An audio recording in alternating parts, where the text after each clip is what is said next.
मेरठ एक ऐसा शहर जो कभी अपनी संस्कृति और मेलजोल के लिए जाना जाता था, अब एक दर्दनाक घटना के कारण चर्चा में है। आप समझ गए होंगे कि आखिर हम किस घटना की बात कर रहे हैं।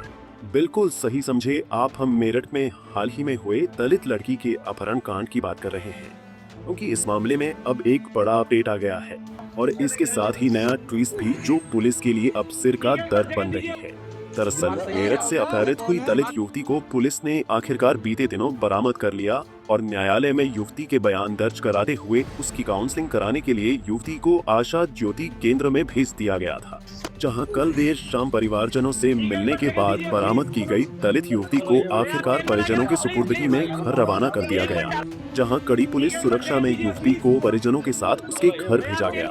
वहीं न्यायिक अपेक्षा में भेजे गए पारस सोम को जेल में दाखिल कराए जाने के मुद्दे पर वरिष्ठ कारागार अधीक्षक डॉक्टर वीरेश राज शर्मा ने बताया कि जेल में आने वाले नए लोगों को मुलायजा बैरक में रखा जाता है।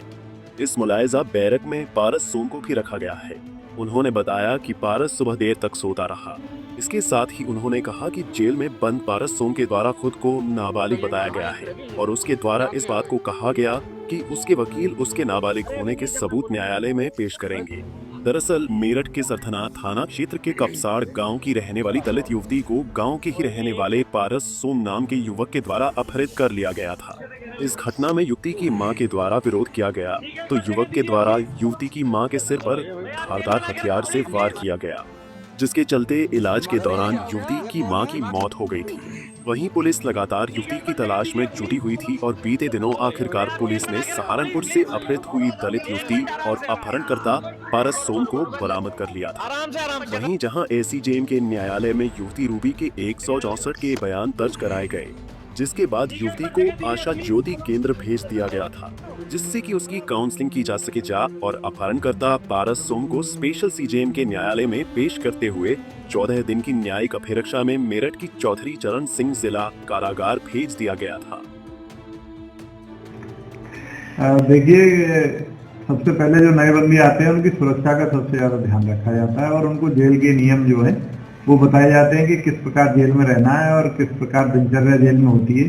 तो कल शाम को आया था, उसके बाद उसको नई बंदियों की जो बैरक होती है, मुलायजा बैरक, उसमें रखा गया है, पूरी सुरक्षा में रखा गया है तथा जेल के सभी नियम बता दिए गए।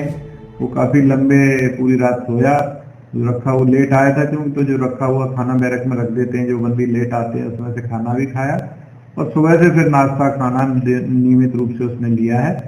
तो उसके पास स्वेटर नहीं था, तो जो एनजीओ यहाँ पर कपड़े डोनेट करते हैं, जो बंदी उनके लिए रखे रहते हैं, उनमें से एक स्वेटर दिया गया है।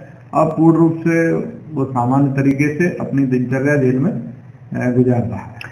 किस चीज की इच्छा जताई है उसने? कुछ बताया कोई बातचीत में ऐसा कुछ? उसने ये कहा था कि मैं जो है नाबालिग हूँ, इसकी वो मेरे वकील इसकी कार्रवाई करेंगे। तो उसको बता दिया गया इसमें कारागार स्तर से कोई कार्रवाई नहीं होनी है, जो भी है माननीय न्यायालय से होगा, जैसा भी आदेश आता है हम उसका पालन करेंगे। आगे का किस तरीके से रहेगा इसका? 10 दिन तक जो है नए बंदियों की बैरक में रहते हैं सभी बंदी, और उसके बाद जो है जो वर्णानुक्रम में नाम के हिसाब से उसको बैरक अलॉट की जाएगी तथा उसको बैरक में भेजा। सामान्य बंदियों की तरह जो और बंदी रहते हैं उसको भी कारागार में रखा जा रहा है और इसी तरह रखा जाएगा। क्या जेल प्रशासन उसकी भी जांच कर रहा है कि जो उसने बताया कि वो नाबालिग है, तो क्या उसको फिर शिफ्ट किया जाएगा? और बोलना चाहूंगा, जिस तरीके से नाबालिग है उसे यहीं रखा जाएगा या कहीं और शिफ्ट किया जाएगा? देखिए, नाबालिग होना या ना होना ये जेल का काम नहीं है। यदि वो इस तरह का क्लेम करता है, कोई सबूत देता है, तो हम माननीय न्यायालय को भेजेंगे और माननीय न्यायालय जैसा निर्णय लेगा, अगर वो पाएंगे, जांच की जाएगी माननीय न्यायालय द्वारा, माननीय न्यायालय आदेश करेंगे, उसके अनुसार जहां के लिए वो आदेश करेंगे वो कार्रवाई की जाएगी।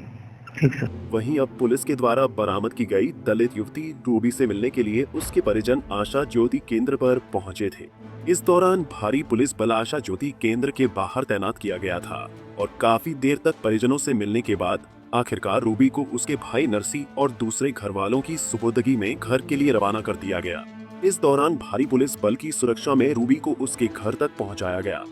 अब पीड़िता रूबी अब अपने घर लौट गई है और सवाल यही है, क्या समाज ने वाकई उसकी सुरक्षा और सम्मान सुनिश्चित किया? जब एक बेटी के लिए परिवार और पुलिस को कड़ी सुरक्षा तैनात करनी पड़े, तो क्या ये संकेत नहीं कि हमारी सोच और व्यवस्था अभी भी कमजोर और असुरक्षित है? मां की बलि, बेटी की आपराधिक स्थिति और अपराधियों की नाबालिग होने की दलीलें।